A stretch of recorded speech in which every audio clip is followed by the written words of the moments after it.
You. Who taught you to hate yourself? Black people, let me tell y'all something. If you don't ever hear me say preach again, they can kill me tomorrow. But let me tell you something. We're not going to ever get anywhere until we look into the mind of a black man. He doesn't think correctly. I don't care what he is. He can be a doctor. He can be an astrophysicist. The nigger ain't got no sense. What makes the so-called Negro unable to stand on his own two feet? He has no self-confidence. He has no proud confidence in his own race.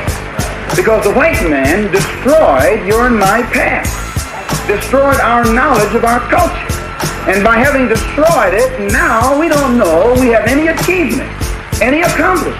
And as long as you can be convinced that you never did anything, you can never do anything. Black people had Africa, that big old continent over there. They never built one boat that was seaworthy, not one. There's not one monument in Africa, in all of Africa. I know you're talking about Egypt. Egypt is not Africa. Dice, your papa talking to you now, Dice. Come on. Just hit it one more time.